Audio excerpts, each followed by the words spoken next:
Thank you. Actually, I've come here to learn rather than to teach, because I want to learn what it takes to build a good professional army that is respected and loved by the people. This is the kind of army I want our Burmese Tamador to be, the kind of army it was meant to be when my father founded it back in the 1940s, early 1940s. Of course, to get rid of the British. But not because we didn't like the British, but because we loved freedom better. I think all of us have a right to be free. That is what human beings are made to be. We want to be free to assert our own identity, to be able to follow our conscience, and to live in a world where we are the equal of all others. The reason why I came to Sandhurst is to find out what leadership means in military terms as well as in human terms, because you cannot get away from the fact that soldiers are human beings as well. The very first British military man that I felt I got to know was General Slim, because I read his memoirs when I was quite young to try to get to know more about the war in Burma. And I liked him because he liked my father. It's a good reason for liking somebody. And he made the point that the reason why he liked my father was because he could do business with him. That also I like. A military should be about doing its own work. Every organization in the land must understand what its duties are, what its responsibilities are, and what is not for them to do. That is very important. Over the last several decades, actually over the last half century, which is a long time, I think none of you cadets are anywhere near that age, our military has become politicized. This to me is not a desirable development. It was not meant to be that way. When early in the days of the newly fledged Burma Independence Army, my father said, this was in Burmese and I'll translate it into English. It doesn't sound quite the same because it rhymes in Burmese and it doesn't in English. But what he said was that the country should not be the servant of the army must be the foundation of the country. That is exactly what you are trying to teach people in Sandhurst. You serve to lead. We had a small discussion this morning as to whether to serve to lead was the same as to lead to serve. And we came to the conclusion that it is not the same, and it is better to put serve in front of lead, because the essential thing is service. Service that is rooted in strong principles. You have to understand what service is in order to be able to serve correctly. I said earlier that the first British military figure with whom I became familiar was General Slim. And I want to talk a little bit more about him, because in a book about the Indian Army, A Matter of Honor is the title of the book, he was described by Philip Mason as a complete man. I thought that this was the greatest compliment that any man could be given, that he was a complete man. And Philip Mason wrote in this way, his success as a general was not so much because he was a brilliant tactician or a strategist as because of his moral and human qualities. He was a complete man, an integrated character, following a straightforward course with modesty, courage, energy, and resource. I agree with this assessment of a complete man. You can be a complete man whether you are a military man or a civilian. And what we need in our country is an army that recognizes the worth of civilians and the importance of civilian authority over the military. All of you here are trained for leadership, but what I find most interesting is that all of you here are trained to be leaders under a civilian authority. This is something that you are taught, perhaps not so obviously, but this is the training that you receive every day. That although you are trained to be leaders, you also have to be followers, good followers. This again we discussed this morning. Do you need to be a good follower to be a good leader? And the answer was yes. Because unless you know what kind of qualities are desirable in somebody who is leading you, you yourself will not be able to develop those qualities. Leadership ultimately is about making the right decisions at the right time. That is how I see it. And sometimes these decisions have to be made under enormous pressure. People may question, is physical hardship really necessary to develop leadership qualities? And I think the answer is yes. Not because there is virtue in physical suffering itself, in physical hardship itself, but because you have to be trained to develop what has been described as grace under pressure. Even under circumstances when you are under the greatest pressure, you must be able to keep a mind that is cool enough and quiet enough to be able to make the right decisions. The decision of somebody who is in a position of leadership can be crucial for all the followers. It can be a matter of life and death, not just for the one who makes the decision, but all those who are influenced by whatever decision he or she decides to make. So leadership is about the mind. This is why I agree with Philip Mason when he said that it was because of his moral and human qualities that General Slim was a great general. In other words, a great leader, a leader of man, a man who inspired confidence and trust. His book was entitled Defeat into Victory, and those who have read it will know that the war in Burma was going very badly when he took over as the head of the 14th Army, but in the end he led it to victory. And that, I think, is what we are trying to achieve in every part of the world, to turn defeat into victory.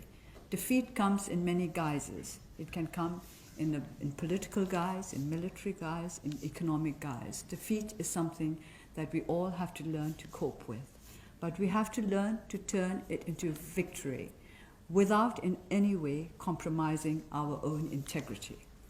Victory at any price is not what a good leader strives for. Victory with his honor or her honor, as well as the honor of those who have trusted her or trusted him, intact. So leadership for me means service in the sense of always putting one's followers ahead of one, in front of one.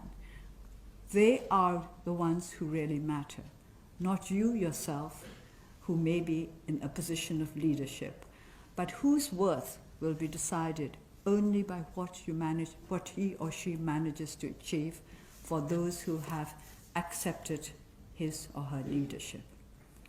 I do not quite know whether all of you feel the same as I do about the necessary leadership qualities of our world, of which the army is only a part. Military men do not make up the whole world. Armies do not make up the whole world. They are just part of our world. And whether you like it or not, they are an essential part of our world. I, myself, have a great affection for the army. This has exposed me to much criticism, especially after decades of suffering under military dictatorship. Our people and those who support the movement of democracy are sometimes upset when I say that I have great affection for our army and also great hopes for it. But it is right that we should have respect and affection for an institution that is intended to be selfless. Selfless, I believe, is the core word for armies and for leaders. others before oneself. It's not for oneself that one should lead. That is why we say serve to lead. When General David Richards visited Burma a few months ago, we met him at the legislature, and a question was put to him. Do the British people love their army? And he said yes. And he said very proudly that according to the polls, the British people admired the army more than they admired doctors and the medical profession. And then he was asked why. And his answer started with, because you were seen as selfless. He said, we are seen as selfless. We sacrifice ourselves for people. And he added, not just for our own people, but for people anywhere in the world who might be in need of protection and of the kind of military defense that would give them more secure and fulfilling lives. So selfless is at the core of an honorable and respected army. And that is what I want the army of my country to be. And this is what mainly I have come to find out from you, to learn from you who are learning to serve, to lead. What do you think is needed to make an army that for decades has held political power understand that there is nothing more honorable than a professional army which is interested not in political power, but in helping to uphold the will of the people, as expressed through the democratic institutions. Burma is starting out on the road to democracy, but we are just starting out. We are nowhere near there as yet. There are many changes that need to be made, and we want our army to be active in a positive manner in bringing about these changes, the changes that will make our country into the kind of nation where we can all feel safe and secure. Burma is a nation of many peoples. The United Kingdom only had to deal with the Welsh and the Irish and the Scots. We have many more than that. This is a great problem, especially as some of our ethnic nationalities took up arms decades ago, and we have yet to achieve a nationwide ceasefire. And a ceasefire is just the first step towards the kind of political settlement that will bring lasting peace to our country. So my presence here is one simply based on my desire to learn from you, not to teach you anything, because I do not think I have much to teach you, but I do hope that we will be able to exchange views and share our ideas of what it takes to build a world that is secure and at peace. In a sense, we were discussing over lunch that the new type of military is the one that tries to do itself out of a jaw, because you want to get at the roots of conflict, to get at all those problems that lead to conflict and to eliminate them. And of course, if there were no conflict, there would be no need for armies. But it is very encouraging and very interesting for me to know how much you are doing in order to try to eliminate the reasons for conflict. That is what an honorable army should do. You should be there to defend people, to step in when it's necessary, but not to aggravate conflict or to encourage conflict in any way, but to deal with the conflicts that, to deal with the problems that conflicts inflict on our world. It has always been a matter of interest to me that the ancient Greeks seem to have respected their heroes more than the gods. And it seems to me the main reason was because heroes were mortal, and therefore they sacrificed a lot more in following their conscience and in trying to protect the people whom they wished to protect, than the gods who were immortal and invulnerable. When Ulysses was given the choice either to remain a captive of a goddess or to go back to his own country, he chose to go back because he said he wanted to live fully like a man, and he was prepared to accept mortality rather than to be an immortal and not meet the challenges which any human being, any brave human being, should be prepared to meet. So, like Ulysses, I think we are all on a journey, a voyage throughout life, as mortals, and we have to live as mortals as best we can, and to fulfill our own potential as mortals as best we can. And I think this is one of the skills that Sandhurst is trying to instill in its inmates, in all its cadets. No. But by the way, I must say that before I came here, I wondered whether Sandhurst was really a modern institution or not. But when I found that it was well heated, I decided it was. If it was still kept as cold as it was in the 19th century, then it has not modernized. So, as we proceed throughout life, I would like all of you to question what you think life is all about, because one day it'll come to an end for all of us. And what do you want to look back on?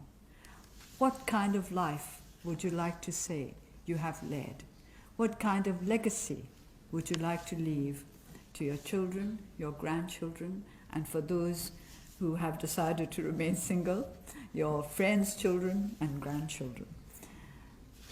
What is it that makes it worthwhile to be a human being? I think this is one of the questions that we all need to answer if we are to be able to serve, to lead. Because only if you know what you want as a human being, what your aspirations are as a human being, will you be able to fulfill the aspirations of others. And a good leader is one who should be able to bring out the best in her followers or the best or his followers. And to bring out the best in each individual, you have to understand of what he might or she might be capable, and to respect it, and to know how to nurture it. A good leader is one who knows how to nurture. Nurturing is very important. Is it possible to turn people into leaders in 44 weeks? This is a question I ask myself, and I'm sure all of you will be able to provide better answers than I can, because I'm certainly not going to go through 44 weeks of the sort of experiences you're going through. I've no desire to do so. I think 15 years under house arrest is rather easier. But I do want to know what it takes, what you think it takes. I discussed the selection process, which I understand is very important, which means that there are people who have greater leadership qualities than others. What these qualities are, I wonder what your opinion is compared to the opinion of those who recruited you. What are the qualities that you think make you fit to be leaders? Because leaders have to have confidence in themselves, which is not the same as vanity, which is not the same as egoism. But unless you have confidence in yourself, nobody else can have confidence in you. Unless you are able to lead yourself, you will not be able to lead other people. So it's control. You have to be able to control yourself before you can control others. I read that a commander during the Second World War said, when he started out, when the war started out and they started taking in civilians, he thought that those who would make the best soldiers were the ones who were familiar with such jobs as engineering, or who were used to rough lives. But he said he discovered that in fact poets made better soldiers in some ways than engineers or athletes, that poets were the ones that he could best rely on for the most dangerous missions. And from that he came to the conclusion that the best kind of soldiers had three qualities: a quiet mind, sufferance, and a sense of the ridiculous. Now, I think the last is extremely important. But a quiet mind goes back to what I said earlier about decision making. Under the most trying circumstances, you have to be able to keep your mind controlled enough and quiet enough to make the right decisions for yourself as well as for other people. Because that's what a leader has to do. Always others first. That is what selflessness means. We are all human, and I don't think any human being is capable of total selflessness. The self is always there. It's always through the self that you have to relate to others. So selflessness is relative. Selflessness means recognizing that the self is there, but putting it behind those for whom you hold responsibility. So a sense of duty, a sense of responsibility is one of the greatest requirements of those who would serve to lead. This has to be the guiding principle. But you also have to have the mental and physical skills to be able to put this sense of responsibility to work. We have a very simple Buddhist idea. This is particularly with the Northern Buddhist sect, that to be a Bodhisattva, that is a savior of beings, you need two qualities. You need wisdom and you need compassion. And this is explained in very simple terms. You may be the most compassionate person in the world, but if you do not have the right kind of wisdom, the right kind of intelligence, you can't save those whom you wish to save. On the other hand, you may be the most intelligent, the wisest person in the world, but if you have no desire, if you do not have the compassion to save others, you will not be able to do so. In a sense, this is true for the military profession as well. You have to have the desire to protect, to defend, to do the best for those whom you are serving. But at the same time, you need the skills and the ability to be able to do so. It's not enough wanting to serve. You have to know how best to serve. And I think this is what you are being taught here. And this is what I would like to hear from you. How you think you are taught to serve those whom you wish to serve. How best you can use your abilities to serve others. I want to leave a lot of time for questions and answers, so I just want to conclude now again by going back to Ulysses. Now this is from the famous poem by Tennyson. I never liked Ulysses when I read about him as a young girl, because I thought he was a bit of a smart aleck and not a bit sly, and I really didn't quite like what he did to the Cyclops, which I didn't think was very kind. But after I read Tennyson's poem, I changed my mind about him, because I saw him in a new light. This was supposed to have been written when he was old, and he had already handed over the reins of his country to his son. And he was thinking about his old comrades. And the ending is well known, and I'm sure most of you know it already, but I hope you will allow me to read it again. We are not now that strength which in old days moved earth and heaven. That which we are, we are. One equal temper of heroic hearts, made weak by time and fate, but strong in will, to strive, to seek, to find, and not to yield. To me, these are the enduring qualities that make for good leadership. Ulysses had been made weak by time, but sometimes you may have been made weak by circumstances, physical disability, other circumstances. But yet the will has to be there, the will to strive, to seek, to find, and not to yield. I'm glad this starts with striving, because that should be an essential part of human endeavor. The desire and the ability to strive for something better. However weak you may be, you can always strive for something better. To seek, to strive to seek, to find. You strive and you seek in order that you may find. So it should not be an empty exercise, but one with a goal. You do have to have ideals, goals. You do have to have a knowledge of what it is that you want from this world, from yourself, from others, from the society in which we live. So being a leader, to me, is not a simple desire to serve, but to know how to serve and to have an idea of what you are serving for, what the ultimate goal is. You have to know where you are heading. If you don't know where you are heading, how will your followers know where they should go?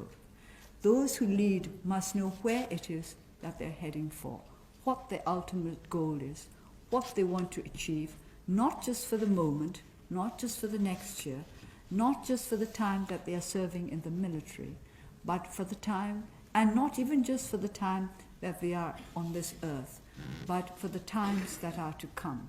To have a vision that goes beyond your immediate concerns. So to me, ultimately, that is service. A vision that goes beyond your own ultimate concerns, that is meant to benefit mankind, because each and every one of you is part of that body of humankind that makes up our world today. Thank you.